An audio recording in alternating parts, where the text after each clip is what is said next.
Check చేస్తుంటారు. నిన్న వచ్చింది 12 గంటలకు, అమ్మాయి 11 గంటలకు వచ్చింది. ఇప్పుడు తెల్లారింది, 24 గంటలైనా అల్ట్రాసౌండ్ చేయకపోతే ఎందుకైంది?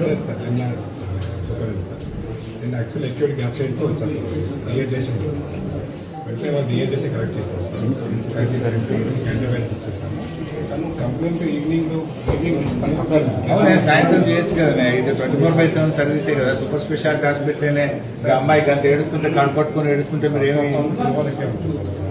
రూల్ ఏమన్నా మీరు చేత కదా ప్రైవేట్ హాస్పిటల్ పంపండి సార్. యాక్చువల్లీ నిజానికి గ్యాస్ట్రైటిస్ ఉంది సార్ మాకు.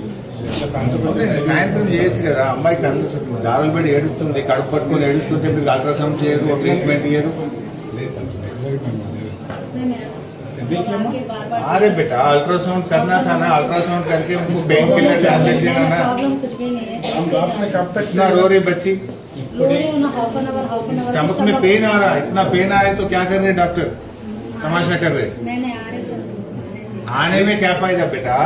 उनको तो अल्ट्रासाउंड करके स्टमक में क्या है देख के उनको कुछ टैबलेट देना, कुछ दवा देने की जरूरत है।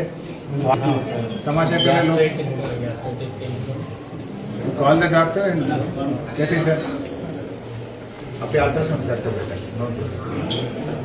చూడే బాబు డాక్టర్ గారు అమ్మాయి చూడు అటెండ్ చేయి.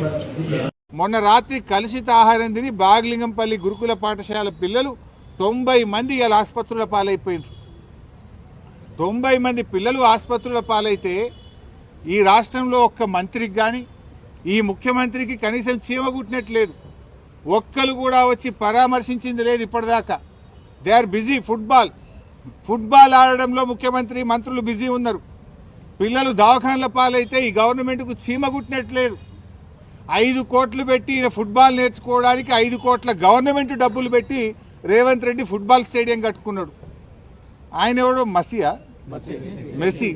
ఆ మెస్సీ వస్తాడట. మెస్సీతో ఫుట్బాల్ ఆడడానికి ఈ మేస్త్రి ఫుట్బాల్ ఆడడానికి సింగరేణి పైసలు, బడా బడా కంపెనీల మీద ఒత్తిడి పెట్టి 100 కోట్ల రూపాయలు ఖర్చు పెట్టి ఈయన ఫుట్బాల్ షోకు తీర్చుకుంటుండు.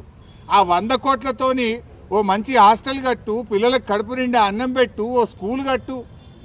నువ్వు సిఎస్ఆర్ డబ్బులతో, సింగరేణి డబ్బులతో, ప్రభుత్వ డబ్బులతో స్టేడియాలు కట్టుకునేంది, ఈ ఫుట్బాల్ షోకులు తీర్చుకోవడం ఏంది?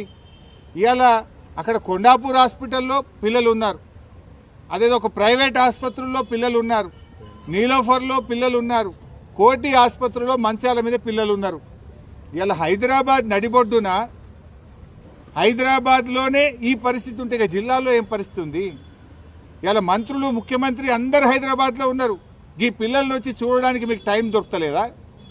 మీకు ఎంతసేపు ఫుట్బాల్ ఆడడానికి నీ షోకులకే టైం సరిపోతలేదు, నీ కబ్జాలకు, నీ కమిషన్లకే నీకు టైం సరిపోతలేదు. పిల్లల్ని ఆడబట్టించుకుంటున్నావు నువ్వు. ఈ రోజు వరకు హైదరాబాద్లో ఆసుపత్రుల్లో పిల్లలు మంచాల మీద ఉంటే ఒక్క మంత్రి కానీ ముఖ్యమంత్రి కానీ వచ్చి పరామర్శించాల్సిన బాధ్యత లేదా? 61 సార్లు ఢిల్లీ వేయండి ముఖ్యమంత్రి, 61 సార్లు ఢిల్లీ పోవడానికి టైం ఉంటుంది. నువ్వు పోయి ఫుట్బాల్ ఆడడానికి నీకు టైం ఉంటుంది, కానీ ఈ పిల్లల్ని పరామర్శించడానికి, ఈ పిల్లలకు ఏం జరిగిందో తెలుసుకోవడానికి రేవంత్ రెడ్డి నీకు టైం లేదా అని నేను అడుగుతా ఉన్నా.